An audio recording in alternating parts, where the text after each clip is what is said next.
You're listening to the Saving Elephants podcast, a place where millennials express and defend their conservative values in hopes of restoring the Republican Party.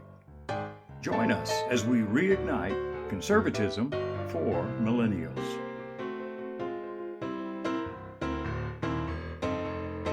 I was thrilled to have in this episode a conversation with one and only Stephen Hayward, the conservative author, political commentator, and scholar, teaching at both Berkeley and Pepperdine University. Taught by Harry Jaffa, mentored by M. Stanton Evans, personal friends with Roger Scruton, Stephen Hayward is no stranger to Conservatism, Inc.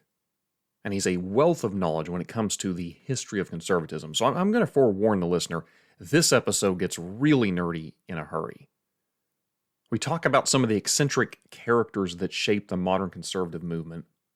And towards the end of the discussion, since Stephen Hayward is a proud member of the Claremontsters, I ask him to help me understand where I am wrong in my opposition to Donald Trump and the MAGA turn of the GOP.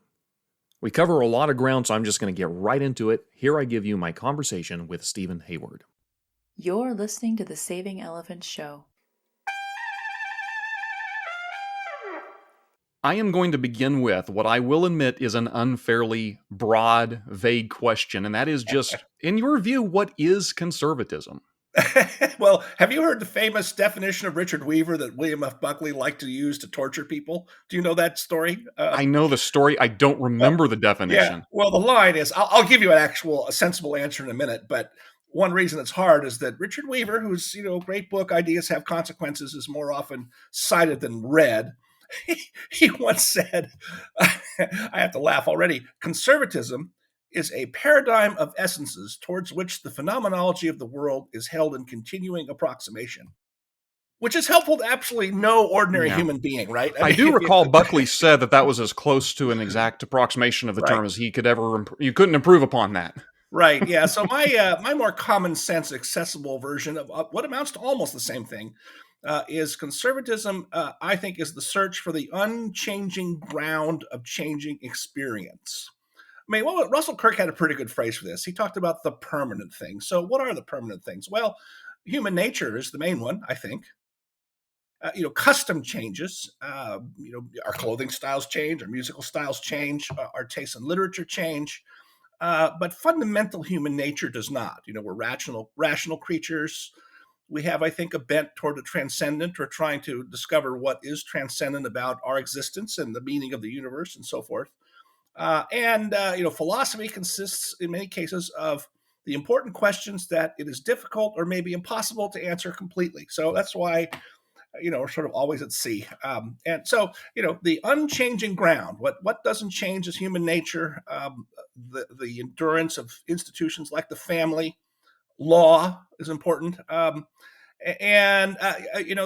left, or the revolutionary mind, wants to sweep all that away. They think we can create a new or perfect world just on our own will alone, which is deeply destructive of the permanent things, or it would seek to erase the unchanging ground of our changing experience. So that's the best definition I can do as a general matter. And I think I'll ramble one more sentence here. I do think that can apply even to economics. Right? I mean, there are certain aspects of economics that reflect some permanent aspects of human nature, such as, self-interest, self-preservation, and we are the best judges of our own interests and causes, and why even radical economics is a violation of the unchanging ground of human existence. Well, that's certainly more succinct than I've often been able to achieve when I'm asked the same question. I usually have to rely on my betters, right? I appreciate Roger Scruton's notion that it's the sentiment begins that good things are easily destroyed, but they're not easily created. So the appropriate posture towards life is one of conservation. And he even says, look, you don't have to be a conservative in a political sense to agree with that statement. Anybody reasonable would agree with that statement. And so it's one of those things that I think is both true, but it's almost so simple that's like, but that doesn't really it doesn't differentiate it from a lot of other things, if you will. Maybe from the radicalists, sure.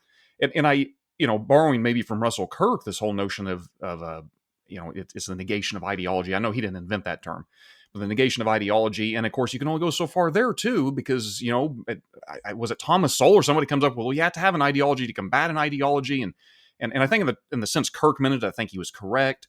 But it is necessarily, it seems to me, this frustratingly nebulous thing, that we can kind of put words around, but we're always going to struggle with really knowing that, well, here's what it actually means. Yeah, I mean, the ideology, that's a tricky matter, ideology. I understand exactly what Kirk meant and agree with what he meant. However, if you define ideology differently, it's just simply an organized idea system. That's more neutral. In other words, let me do it this way, which is easier. The kind of ideology that he's against, and again, I agree with being against this kind of ideology, would be like Marxism, that takes whatever phenomenon we see in the world and squeezes it into this ideological framework that's very rigid, right? I mean, my favorite example of this that's just come back into currency in recent years is, the famous Frankfurt School Marxists, right? They start in the 20s and 30s, and why do they come up with their new theory of culture is more important than material relations? Well, it's because Marxism wasn't working. The working classes weren't revolting. All the prophecies of Marx that were supposed to be scientific weren't coming true. So it wasn't scientific. So they come up with a whole new theory because they're committed to the same end, a revolution. Right. They were deeply left. They even said, I forget which one of them, might have been Horkheimer, said, really, I'm committed to Marxism, but I can't use that word anymore because it's discredited. So that's an example of ideology determining, and you bend the whole world to meet this ideological goal. In other words, there's no openness to learning from experience. There's no openness to challenging your fundamental premises. And you see that all over the place, right? So these days, everything is racism or sexism, structural racism, patriarchy, right? We throw these things around, or the left does, right? It's preposterous, but it really reflects a commitment to an ideological framework that really is very close-minded at the end of the day. I think good old-fashioned, what I call reform liberals, the people who say, this would be like the mid 20th century liberals, like I'll just say Arthur Schlesinger or Louis Hartz. They're impatient. They're critical of American capitalism, critical of America in a lot of other ways, but they don't reject it in total. And they think, we make reform and progress toward a more equal and beneficent world. And then, the new left comes along in the 60s and said, nuts to all that, we need revolution. And that line can be a little fuzzy at the margins, but that's where we are, is the new left has taken over the old left. That was Tom Hayden's famous phrase in the 60s was, our purpose is to murder liberalism in its official robes. Their enemies were the moderate liberals like Hubert Humphrey or something, or Franklin Roosevelt. Pick whoever you want. And anyway, it's so Kirk was right, but once again, it ends up confusing things if you think of ideology only in its radical forms. Yeah, and look, there's obviously a lot of directions we can go here, but I want to squeeze this conversation, as much juice as we can out of it, because there's just too many topics on the table. But right. I want to get to our, because I was introduced to you, if you will, via our mutual acquaintance, frenemy, maybe Seth Root. He's a friend. He's right. No, well, Yeah, I meant just Seth, more on. I'm sure he's a friend on your end. I just meant as a Burking conservative, I have to say everything a little tongue in cheek toward him. I love Seth. Okay. He's a great guy, and we just come down different on certain issues, intellectual traditions, if you will. But he is a Straussian. I've had him on the podcast to try to help educate me on what the heck is Straussianism, and I feel like it's kind of one of those things where the more you learn about the subject, the more you feel like you know less about it. But I feel like I can at least have an intelligent conversation with someone who's never heard of this before.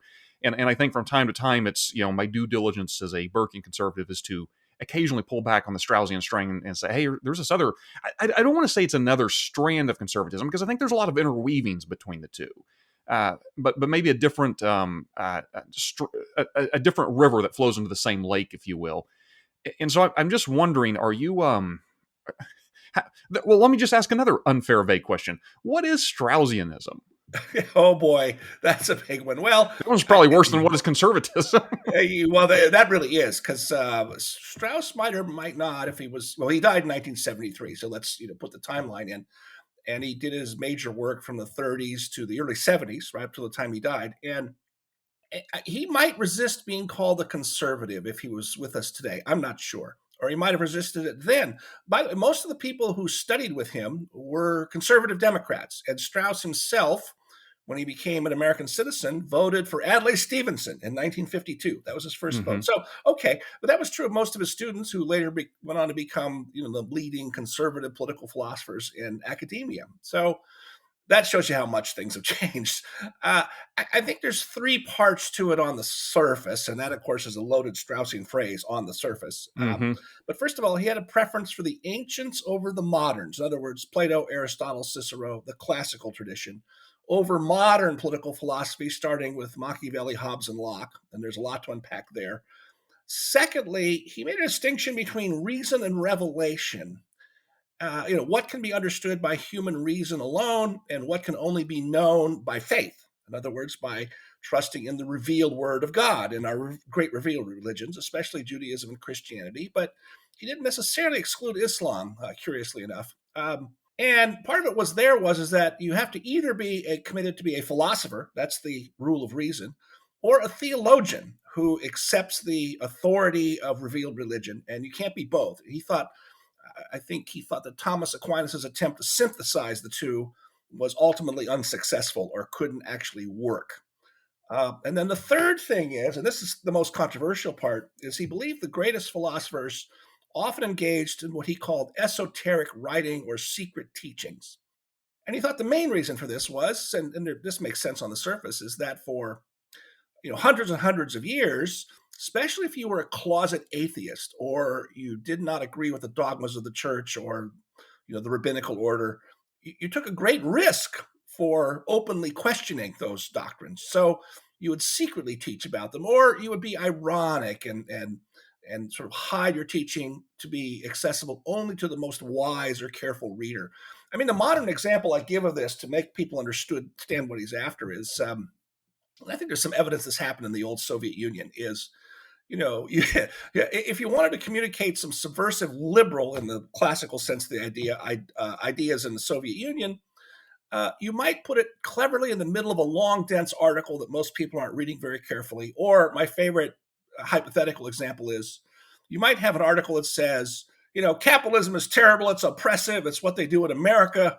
And, it all derives from this Adam Smith guy. And here's something Adam Smith said. And then you drop in a quote from Adam Smith. And a slow person reading that would say to themselves, wait a minute, that makes a lot of sense. If you wanted the after that, you'd say, well, but we all know this is all wrong and terrible. And, you've just committed an act of subversion, but you've done it very indirectly, right? And I think that, I don't know if that Adam Smith example ever happened, but I did once talk to a Russian economist who'd grown up in the Soviet Union, and he talked about how he got curious about, and he was looking at numbers and stuff, but I forget his name now, but this is 20 years ago, he told me the story. While he was a student in the Soviet Union, a graduate student, he wanted to see, and he was fluent in English, he wanted to read Paul Samuelson's famous economics textbook, which of course is very Keynesian, and most libertarians don't like it at all, but still, it departed from the Soviet party line. Well, they did have a copy in the University of Moscow library, under lock and key, requiring 5 permissions to see. You couldn't check it out.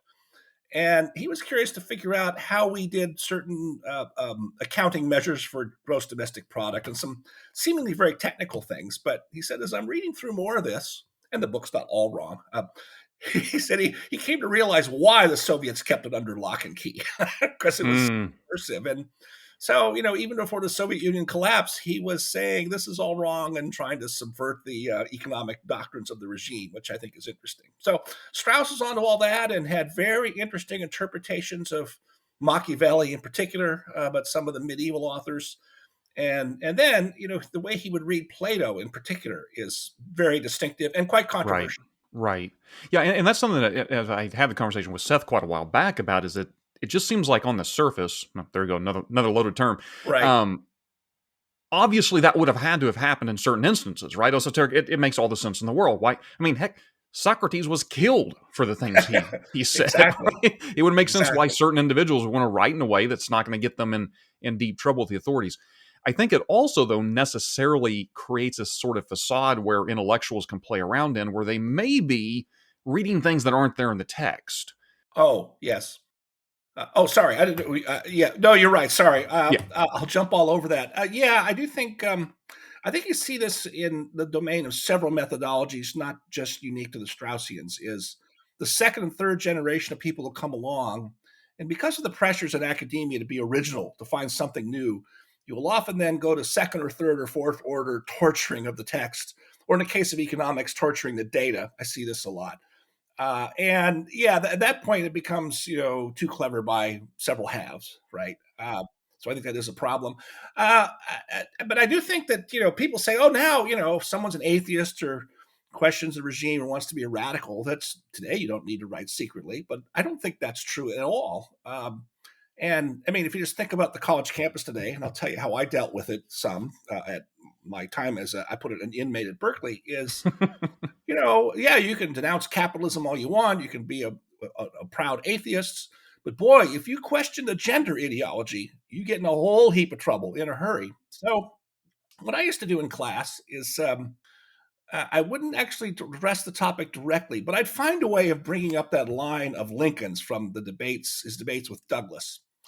And partly that argument was about human nature. And, Lincoln's argument was Negro slaves, as we call them then, they have the same human nature as any other person of any skin color and capacities and so forth. And Douglas and others were saying, no, they're, a subhuman species and, inferior and all the rest of that. So Lincoln would say, if you call a tail a leg, how many legs does a dog have? I'd sometimes ask this questions in class. You'd have somebody say 5. And I'd say, what was Lincoln's answer? Now, most students today don't know. And Lincoln said the answer is 4. Calling a tail a leg doesn't make it a leg. Because, a leg is a thing and a tail is a thing, a different thing, right? And a dog is a different thing from a human being. Because remember, one of the arguments of the slaveholders was, I should be able to take my slave anywhere just as I can take my horse anywhere. Right. And, Lincoln said that would be true if the slave and the horse were equivalent things, but they're not. Okay, so I put that out there, and I just leave it for people to draw their own conclusions. That just, calling a man can't become a woman by changing their pronoun on their email signature, right? That part I don't say, and, the clever students will figure out what I'm bringing up by that question. And keeps you out of. I think a lot of people do. A lot of conservatives in academia probably do it that way. So I think sort of esoteric or secret expression is still carrying on against what is now the ruling orthodoxy of leftism on our campuses, at least, and probably in the media too. Yeah, it's and once again, there's a lot of topics on the table. You're almost baiting me into an entire Harry Jaffa conversation. I think with this Lincoln dropping, if you will. Right. But I wanted to kind of going back to the beginning where we're defining conservatism. I kind of gave you my crash, what I occasionally will do to sort of kind of make sense of things. But the other thing I found that is obviously imperfect but can be helpful is I just sort of drop names sometimes. That I mentioned earlier, Roger Scruton or Russell Kirk. Actually, before I even get off on that, because it's just popped in my head, I heard you make a comment one time. Why was Roger Scruton so reticent to give Strauss his dues in the conservative pantheon, if you will? Yeah. I knew Roger pretty well, and I brought it up with him one time over dinner.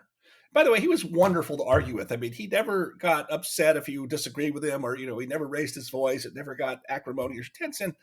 And I think I got him to back down a little. I mean, he never actually wrote about Strauss in any sustained length, and the couple of brief references are very dismissive. Like his book, I Drink, Therefore I Am, which is a really fun book about drinking, right? He has just like one sentence dismissal of Strauss. I forget how it goes, but it was very, almost snide. But and what it came down to is that, first of all, Roger's a philosopher and not a political philosopher. That's an important point. I mean, and also his specialty really was the moderns. I mean, he wrote a whole book on Kant. He has nice things to say about Hegel, which I can't quite figure out. But I did an entire podcast once with a guy like, what does he think about Hegel? I don't get this. Right. Oh my God, right. And is very much into aesthetics. And one of the things he deplored was the decline of the philosophy of aesthetics in academic philosophy. I think he's right about that. And what he said is that he really didn't care for Strauss's esoteric writing thesis, the one we were just discussing a minute ago. He thought that actually most philosophers could be read straight up, and you didn't have to work hard to find some secret message. So he thought that method could be somewhat perverse. And I think if you're just a pure philosopher trying to read it like, I don't know, not poetry is not the right comparison, but I think he was sort of put off by that. And I think also, I think it would be fair to say that Roger was quite a bit of a Burkean by temperament and philosophical outlook. And I think he probably thought Strauss's critique of historicism, we haven't talked about that as much yet, I think he thought that went too far. And I think that was part of it. But, so I was, I say we were having a dialogue. It wasn't really an argument at all, but I think I got him to back down a little bit. And because other places he did say once in a while that, when he was a young professor being hounded out of Birkbeck University in London, once is 30, 40 years ago now, that he would say, at least we had Strauss and Vogelin in the library. Nobody was teaching them, but, at least it was there for inquisitive students. So he wasn't hostile the way some people are hostile to Strauss, including some conservatives, right? Kind of like at least they had canes in the Soviet Union, I suppose. Right, yes. Under lock and key. Right. And I appreciate you bringing up historicism, because that is sort of intertwined with where I was going to go before I completely derailed us there. What I typically do is I refer to the Mount Rushmore of Saving Elephants conservatism, which individually are Edmund Burke, Russell Kirk, William F. Buckley, and Thomas Sowell. Oh, yeah. I've also written a list of 50 important conservative thinkers, and I have flirted over the years of maybe swapping out some faces here or there. I think anybody can make, to me, a compelling, convincing argument why one of those four individuals shouldn't be on there and somebody else should. But I also have found it a helpful shorthand, if you will, for at least saying, here's what I mean when I say conservatism. And I'm saying that in a sense because we kind of talked about this in the green room before I hit record, that there are, of course, Straussians who would, I think your counterpart, Lucretia, I think her head spins around every time you mention Burke and Kirk in the same sentence. Right. No place for that. But, and of course, Scruton, who's much a Burkean, that's the central complaint, right? In his famous Natural Rights and History book, Strauss kind of ends on this.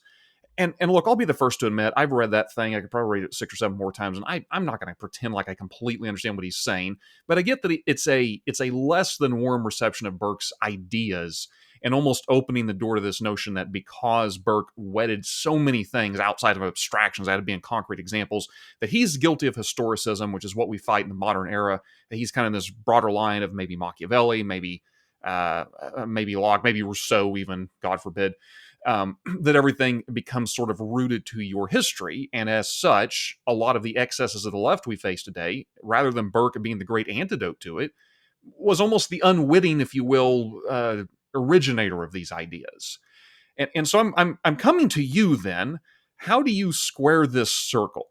Where do you land on this? Yeah, so, it was years ago that my pal Dan Mahoney, who, famous guy now, but I knew him when we were both interns in Washington, D.C. in the early 1980s. And over the years, we talked about this. And Dan, I think, agrees, with where you're going, that Strauss was a little too harsh, perhaps on Burke. But his summary was a good one, which is Strauss's argument against Burke comes down to the proposition that Burke attempts to be a halfway house between Aristotle and Hegel, right? Because, what do you say? Burke described himself as a champion of natural law, pretty much in a classical extent, or he quotes Cicero a lot, who's, one of the great authors of natural law in antiquity, and about the universality of natural law, right? That famous line of Cicero that there won't be one law in Athens and one law in Jerusalem. There's one law for all human beings. So on the other hand, Burke, his idea of prudence or experience, and which can be called historicism, is, and I state it this way, is it can only be vindicated in real regimes and real places over time. In other words, and so it is kind of rooted in history.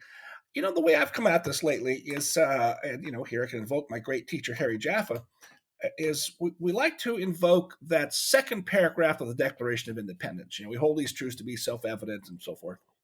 And, it announces the criteria for the legitimacy of government, and it's announced as being universally valid principles, right? Lincoln's phrase was, it was an abstract truth applicable to all men in all times. Okay.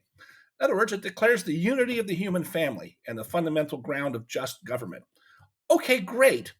But I say, let's go back to the first sentence of the Declaration for a moment. How does that read? When in the course of human events, it becomes necessary for one people to dissolve their bands with another people, we need to set out the reasons, right? So right away, you have the recognition in practical terms that vindicating those rights requires real regimes and real people. And, when it talks about the consent of the governed, and Jaffa actually did talk about this very clearly, and it's a part of his teaching that I think his followers tend to overlook or forget about, which is that, the idea of social compact is a people coming together and saying, yep, we agree on these principles and we're going to form a political society based on them. And if it's 1776 and you don't agree, well, guess what? You move to Canada, right? I mean, so Right. that's. I mean, so the point is that there's the case for Burke, is that as a practical matter, these require real regimes. And here you get to Roger Scruton's great point: is it's hard to build those things up and easy to rubbish and hard to get back again once you've done it. So, I mean, I think it's worthwhile to have these arguments because it helps sharpen our thinking and make things more precise. But I think the wholesale rejection of Burke's approach is mistaken. By the way, someone who thought that, who's now been forgotten because he's been dead 20 years or more, was Francis Canavan, who was a boyhood friend of Jaffa's in Brooklyn, I think, and became a Jesuit priest. And he wrote a whole book defending Burke's prudence as consistent with what sort of the wider Straussian and Jaffa view of how natural right, natural law should be understood and realized in our modern times. Yeah. Yeah, and it's confusing. It's interesting you mentioned Jaffa again. You're still baiting me in that conversation, but and maybe I should go there because I didn't mean to. But no, it just keeps popping up. You can't help it. I'm asking these questions, and he has a good through line, I guess, because I'm trying to remember because I've underlined it heavily in his at Christ of the House Divided. He mentions Burke a few times. And I would say in a manner that is very mixed. In some ways he praises Burke, in others he says he goes too far. And in some of the ways in which he says he goes too far as like disavowing all principles or something to that extent. I don't remember the exact words. But it's one of those things where it's like, look, I certainly understand how you can read Burke, take him seriously in the land where Jaffa did. I don't think that's entirely true. Burke himself said, and I'm going to butcher this. So this is not the exact quote, but something to the effect of, look, I'm not denying all abstract realities. Otherwise, I'd be denying providence itself. And so a good friend of mine says he needs to come up with a better critique of people who disagree with Burke than just simply saying you're reading the guy wrong. But because it's complicated, even the way he wrote. And I'll let you respond to that, but it just popped in my head. Like, what the famous line about Jaffa, of course, is William F. Buckley's. Right. If you think it's difficult to disagree with him, try agreeing with the guy. Or yeah, that's right. Nearly impossible. Right. Nearly impossible. What was he like? What was your experience with Jaffa like? Oh, so by the way, I mean, people who only know of him from his acrimonious exchange of letters over the years with certain people that he argued with, Walter Burns and Irving Kristol and Robert Bork and all the rest, which often turned very testy in print. In person, he couldn't have been nicer and friendlier. And he was always infinitely patient with students, especially over their errors. And so, if you said something in class that was, either not dumb really, because most people were too afraid to say anything dumb, but that he thought was sort of mistaken, he would spend 15 minutes patiently explaining, sometimes for the 10th time, why you had it incorrectly. And but his teaching lasted that way. You'd run into him on the street or on the store. And he would stop and want to talk to you for a long time.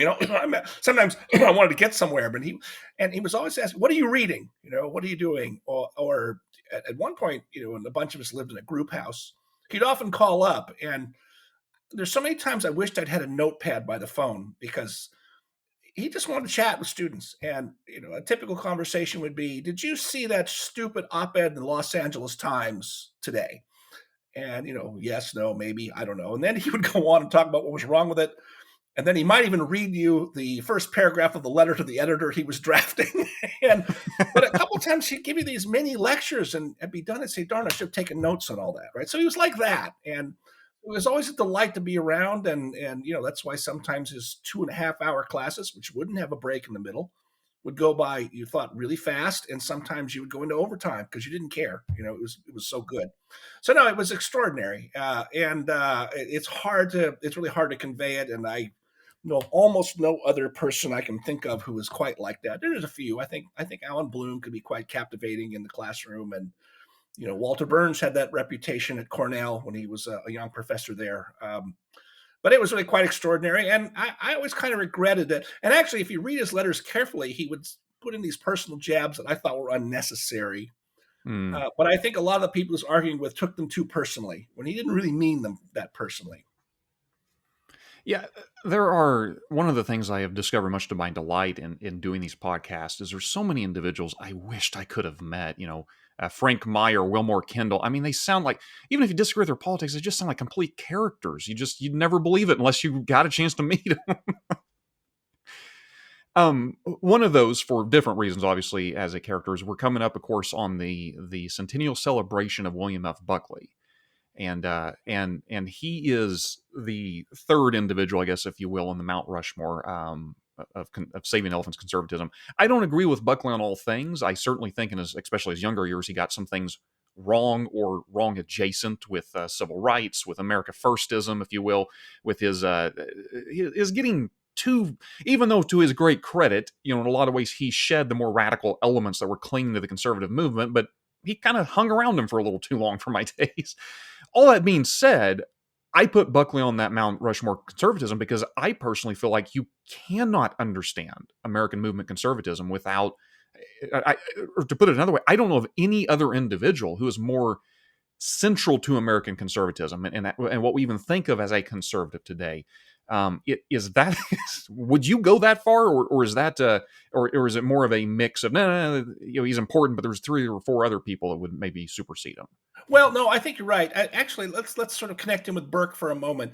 One observation to make about Burke is that unlike all the other major thinkers we think of, he never actually wrote a treatise from beginning to end laying out his political thought.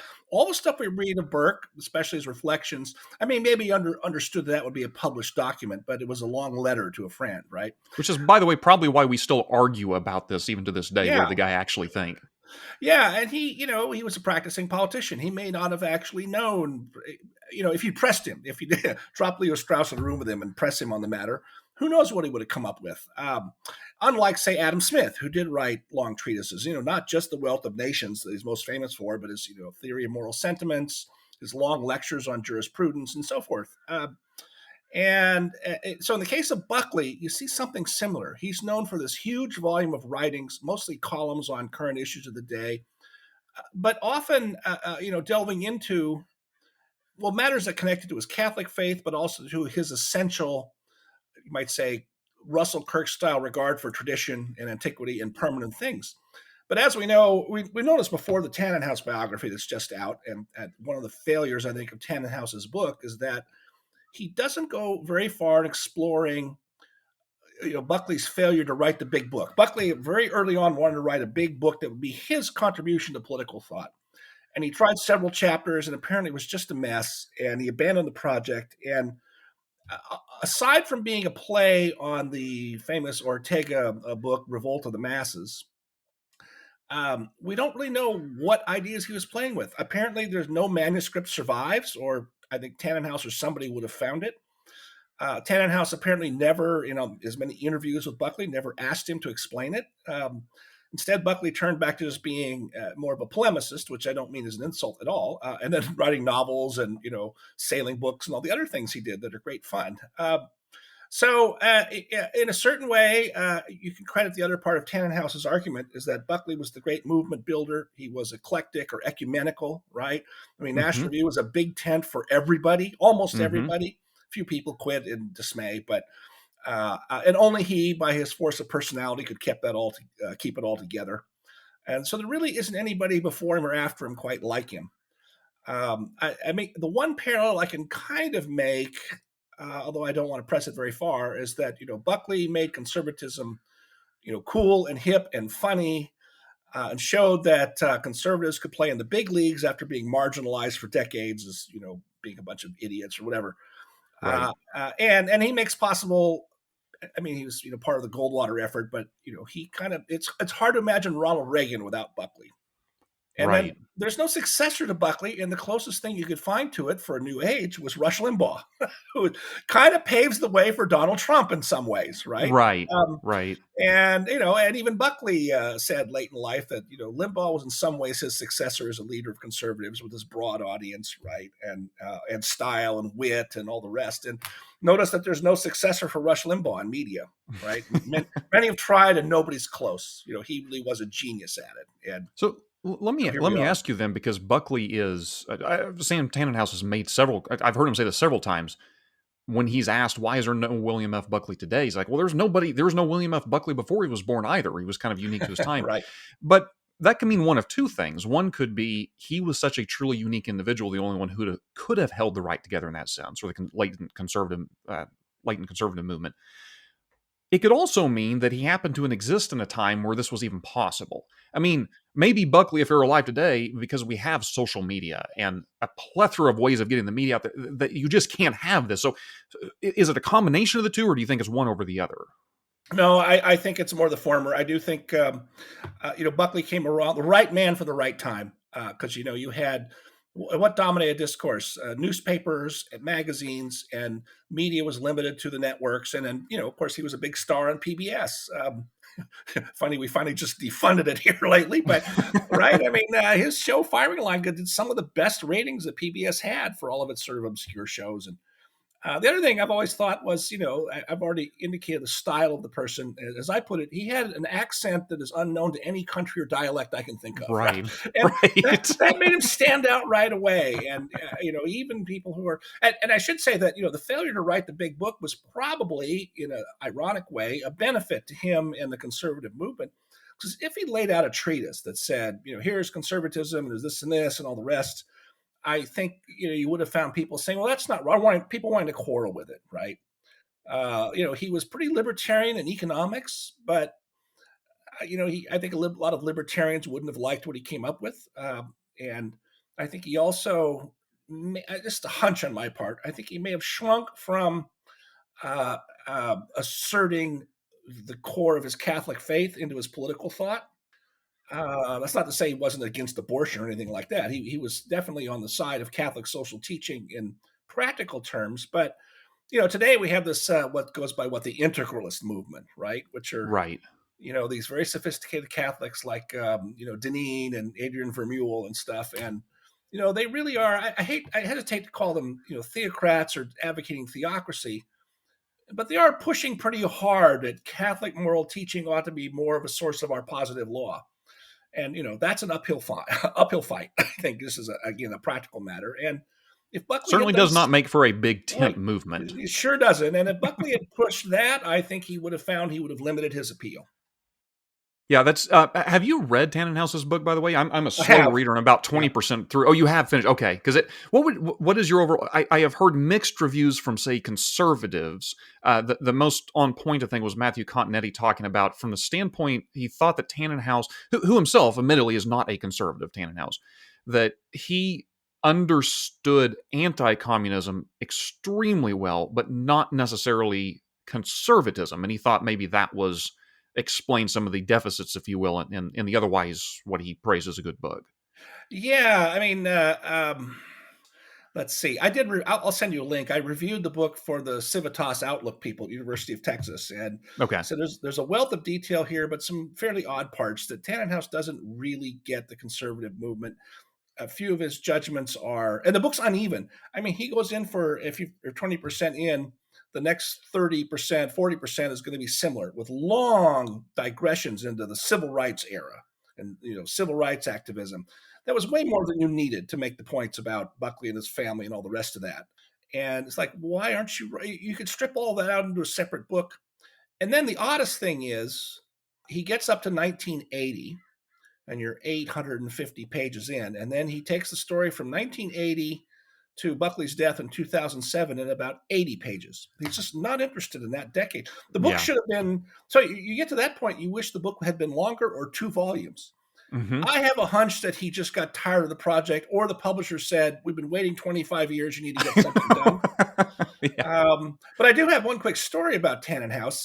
When his Whittaker Chambers biography came out, which many conservatives liked a lot, And I caught him on C-SPAN telling Brian Lamb, well, what Lamb in a typical way, what'd you learn from writing this book? And he said, well, I'm a chastened liberal from doing all this work and writing this up. And I realized the anti-communists were more right than I thought they might have been.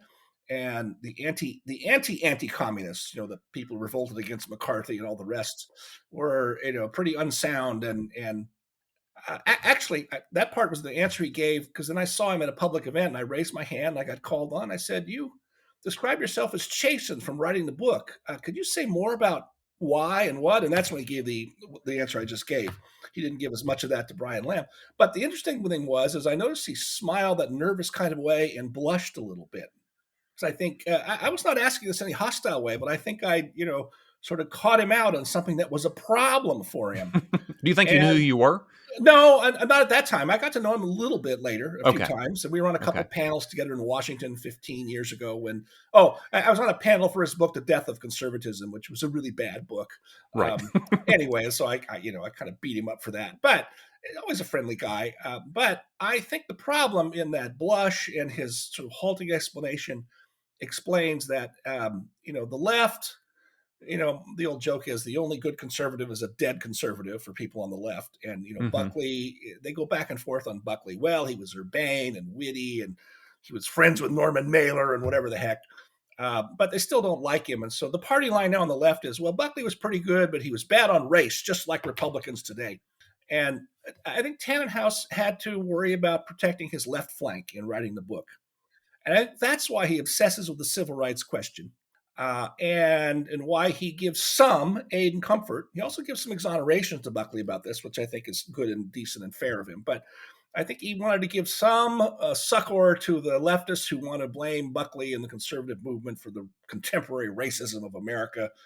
And then along the way, he has some really strange judgments. And then suddenly in the last two paragraphs of the book, essentially says Buckley was the greatest thing since sliced bread. And I thought, well, I didn't find all that sliced bread in the rest of the book. So it's an odd book in that way. And, the thing is that it is 1,000 pages and no one's going to try it again for a very long time, unfortunately. Yeah. Well, it certainly, it took him 25, 27 years from start to finish. And I mean, he's an excellent writer too. It's one that I've enjoyed what I've read so far, but it's always interesting when you're listening, when you read an intellectual, and not necessarily deep intellectual biography, but intellectual biography nonetheless of an individual who themselves do not ascribe to the very philosophy they're describing. Let me, since we have limited time, let me turn to the, I guess after the closing subject I wanted to get to, because most of what we've been talking about, much like the Tannenhouse book, I don't want to just get up to the 80s and then spend 2 minutes, last 40 years, if you will. The right has undergone a lot of changes in these past many decades. And as I was kind of expressing to you in the green room, I am what one might call an extreme Trump skeptic. I use that word because I in the strictest definition of the sense, I am a never Trumper and that I've never voted for the guy. I don't know what it means to be a never Trumper when he's in office or out of office. Like, am I just supposed to hate whatever he is or isn't doing at the moment? I don't know what that means. But I am someone who by and large believes that the Trumpian turn of the GOP, if you will, is a net negative for the broader conservative movement and for the United States. I am also someone who, I don't want to say equally, but also bemoans the many individuals who were fellow travelers on the right who have now taken this as sort of an opportunity to discover their latent leftism, if you will. Right. And let me be charitable there, because I've always been, if an individual's coming by their views honestly, by all means, you can go from a conservative to a Marxist. We know a lot of Marxists go from being a Marxist to conservative, and that's part of what Saving Elephants is all about. I want to, meet somebody where they're at and try to persuade them to my cause, if you will. But the individuals who, because they can't countenance the direction this went, have sort of also drifted themselves or allowed themselves to be taken in by another worldview. And so I guess maybe the easiest way I could do that in shorthand is just to give you a sense of where I'm coming from. I am against Trump, not in a bulwark sense, but more in the dispatch sense of the word. Okay. Yeah. And so if I can kind of peg myself there, I just want to leave, take this wherever you want to take it, but I just want to say, where am I wrong? What am I missing? Why why should I not be with the Dispatch, but with someone who sees Trump as maybe a more, not whole positive, but more a net positive for the right? Yeah, so I will come down to the latter point that he's been a net positive with this asterisk. We're going to have to see what comes after him, whether what I call Trumpism can be sustained by other people or not, right? It may be that it's just him, and we'll come back to that point. Look, I was violently opposed to Trump in 2015 when he showed up. I was one of the 28 writers on that National Review cover story. I think I'm on a blackball list of the Trump White House. I did not know that. Yes, yeah, I was. I have to say, what I wrote about him turned out to be completely and utterly wrong. I'll just skip over that embarrassment for now. He's kind of won me over, although I do share this reservation about him and the people you mentioned who seem to have turned their views on a dime. You do worry that at his core, his main principle is his own narcissism and loyalty to himself. All politicians have that trait up to a point, even the ones I love the most, like Ronald Reagan. It comes with being a politician, but he's way out there on the bell curve distribution of such traits. Sure. I mean, he abuses the privilege, I put it that way. And I don't sometimes like the style of he'll lash out to somebody who, one day or the next. I knew last fall that he and Musk were going to have a divorce at some point. It's just the nature of the two people, right? It was inevitable. Right. Yeah, I'm surprised it took as long as it did. Right. And I do have to say, here I'll agree with you also, that I have also had whiplash watching, people I've known a long time who've always been people of principle will suddenly say, yeah, tariffs, these are great. Industrial policy, yeah. And I raise my hand and say, so we should have been for Walter Mondale in 1984. I mean, the so-called national conservatives, many of whom are friends, many of their things I have a lot of agreement with, but I say, really, when did we decide that the Walter Mondale's platform from 84 is what we want? We called it socialism then. I remember this vividly. I was alive then, right? And that's astounding, how easily some people have made that shift. And, listeners who pay attention will know some of the people I'm naming. I do think, by the way, you said you made the point between Dispatch and Bulwark. The Bulwark, I can confuse sometimes. I said, why don't they just merge and become the Bull Patch? Well, they occasionally have some very vicious disagreements with each other. Well, I think they're kind of angry with each other for having names that confuse people. But, Bill Kristol, who I've known for 40 years and used to write for a ton at the Weekly Standard. It's one thing to say you don't like Trump for some reasons you've named and others. And that I've actually just indicated some agreement with. It's another thing to suddenly change all your positions on the issues. I mean, Bill's become a person of the left, and that I don't get. And I've tried to ask him and don't get confidentially with emails, right? Because, I do know him pretty well, and I've got very unsatisfactory answers, and which I don't. Okay. So here's what's won me over about Trump. Let's see how to put it this way.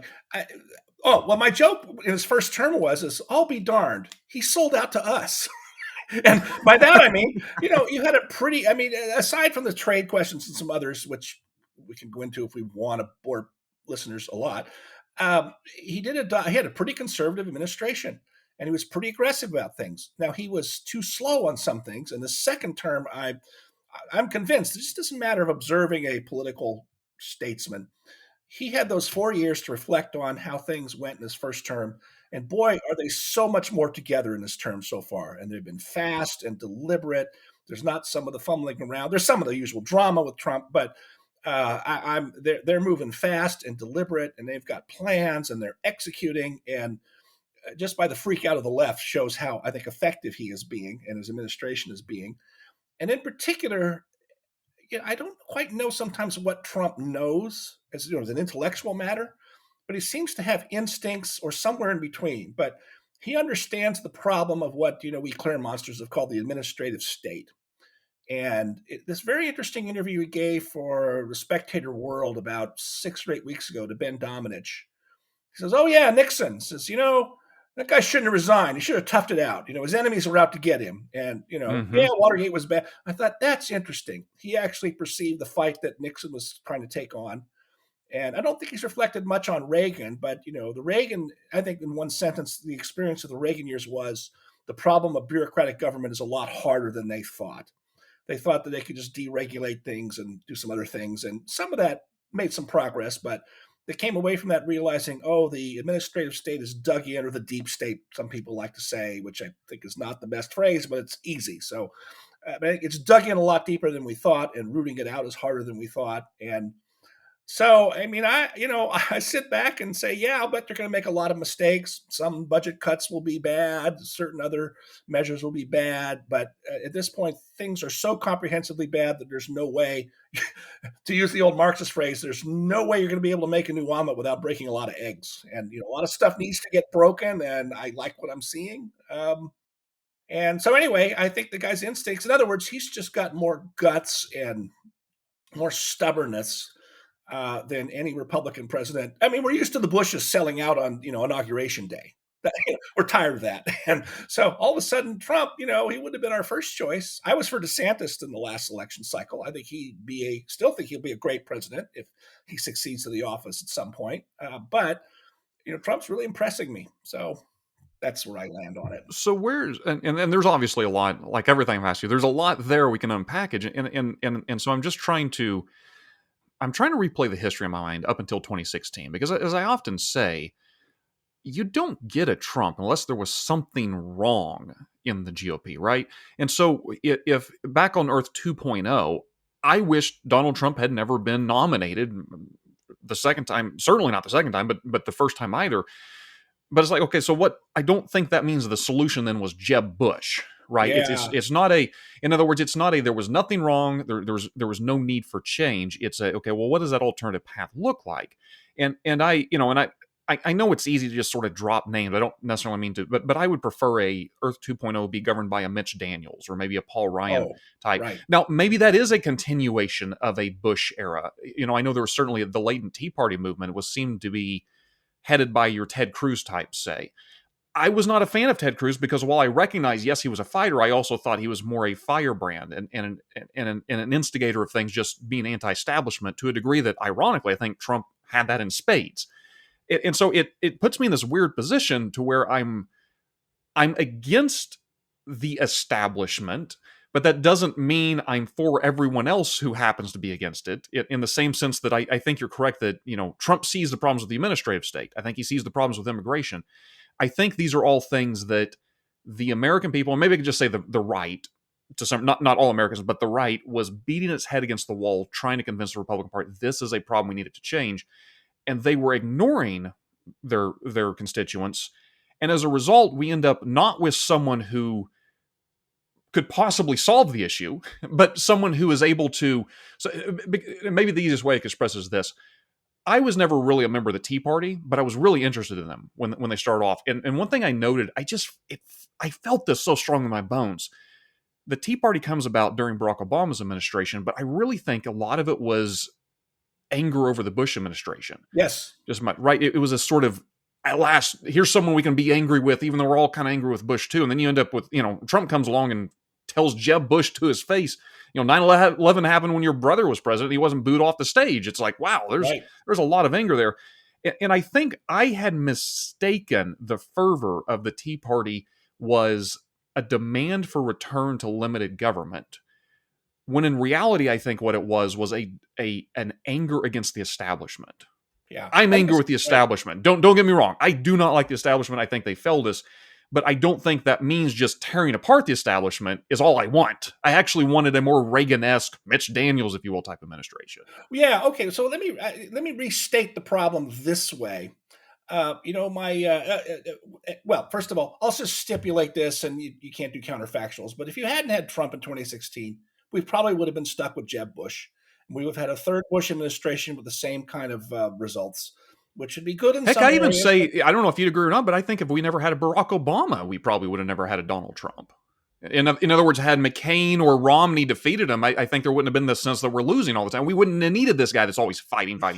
It's funny. There are some liberals who will sotto voce say, we really would be better off right now if Romney had won the 2012 election. He's a guy, and he was for the climate change nonsense and all kinds of other he was useless as he's proven in the Senate. But my mentor Stan Evans, he said way back in the Nixon years, he didn't like Nixon, but he said, why is it whenever one of us gets in a position of power to do some good, he's no longer one of us? The more recent variation of that, which may have started with Grover Norquist, I'm not sure, is too many people come to Washington and say they're going to drain a swamp, only to discover it's a hot tub, right? They get very comfortable Yeah. there.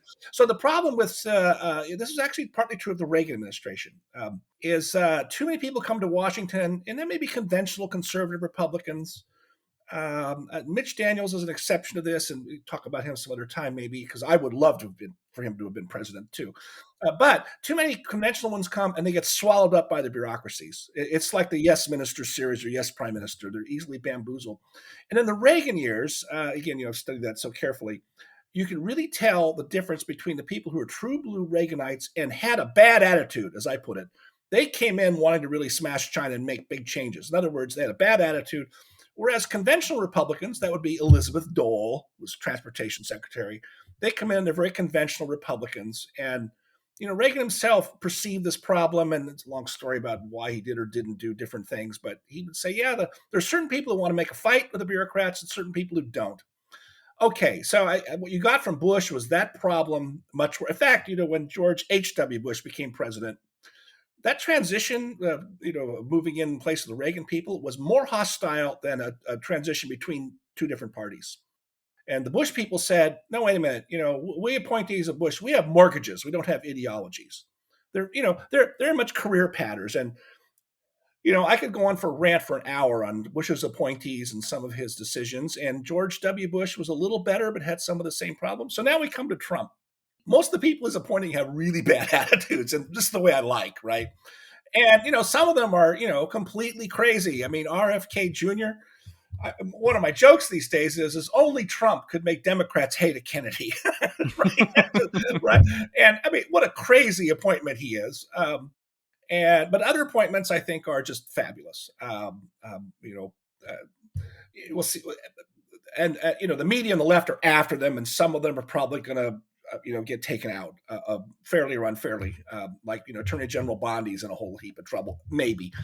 Anyway, but I sort of like them. And, you go back to Trump's first term, his Health and Human Services Secretary, after the first one flamed out over a scandal, was Alex Azar, an old friend of mine, super educated, number one in his class at Yale Law School, clerk for Scalia. And now you have RFK Jr. You couldn't have two more very different people. Alex is a very talented guy, by the way, and I haven't had a chance to talk to him about. I don't think he wants to talk about what it was like, good, bad, or otherwise. And I'm reluctant to put him on the spot. But he looks like more of a conventional appointee for a cabinet position. Now, I will say the Energy Secretary, Chris Wright, is also a good friend of mine. MIT-trained physicist. I think he's the best qualified Energy Secretary we've ever had. And he's terrifying the climatistas, as I call them. And so he's a great appointment, however you think of it. But Trump picked him because he saw him on Fox News. And there's Chris on Fox News just kicking the hell out of the environmentalists and green energy stuff. And he really knows the case on that well. So anyway, it's fun stuff to watch that. So it's a mixed bag. But he's appointing these real killers to just about everything. And he's told them, go out and, figuratively speaking, kill people. Well, I obviously have a lot of airtime on here, offering an alternative view, I guess, on whether that's good or bad. So I want you to have the last word there. I won't. We can go on for another hour easily on that topic alone. But let me close then with an equally unfair question to the what is conservatism, what is Straussianism, because you mentioned up at the front that you thought Trump would be an unalloyed or a net positive, with the asterisk that we don't know what happens after Trump. And I'm not necessarily asking you to predict the future, but I'm just curious, what would a positive or negative spin on that look like? What do you think is the poles between it goes bad or it goes in a way that would be good? What does the future hold potentially for a post-Trump America? Well, I mean, one of the things that's interesting, I'll just talk in raw political terms for a moment, although those are important, but we know he's attracted a large new constituencies to the Republican parties, including significant numbers of minorities who Democrats thought they had locked down. And the big question mark politically is, does that attach to just Trump alone, or does that now represent a permanent movement toward Republicans? There's some evidence for both of those. By the way, I think you may know this, of all the surveys that have been come out, really careful data analysis show that all of Trump's increase in voting support over 2020 came in from minorities. He got like the same number of white votes. It's Mhm. among blacks and Hispanics and Asians and Native Americans. I like to joke that all these land acknowledgments the left likes to do don't seem to be impressing Indians, if you use the old phrase. A majority of Native Americans voted for Trump, which should make your head explode if you're an identitarian leftist. So are Republicans going to keep those voters? Well, we'll see. By the way, it looks like there have been some polls showing that Trump's aggressive deportations are popular with Hispanics. So there's that. And then on the ideas, we're just going to have to see if some of these things work out. I mean, is this whole tariff crusade, is this going to work I think the thing that you can't tell about Trump is he really believe them? Because he says, I love tariffs. Great word, my favorite word. Or is this just Trump's, deal making where he's going to threaten them? Because we've been asking people, pretty please, will you lower your tariffs? Pretty please, will you spend more on defense? And now they're doing it, right? It's messy, it's uneven, and it could backfire, right? We could have a trade war that depresses trade and economic growth. I don't think he's going to succeed in getting a lot of manufacturing back in the U.S., or if we do, it's going to be done with robots and not human beings. And so there's a lot of question marks on how this is going to work out. And so I think there's the political question and the substance question as to whether this new direction is going to work or not. And it all depends on those two things. Well, as I said, we could go on easily for another hour, but I know you've got to get. Steve Hayward, thank you so much. It's been a delightful conversation. You're a pleasure I knew you would be. You're a pleasure to talk to. You're a wealth of information. Thank you so much for taking the time to come on the Saving Elephant Show. Well, I'm glad to be here. I'm sorry it took so long, and my schedule's always a mess, but let's do it again sometime. Awesome. Happy to do so. Or get Seth on at the same time, and we can, I don't know, so whatever.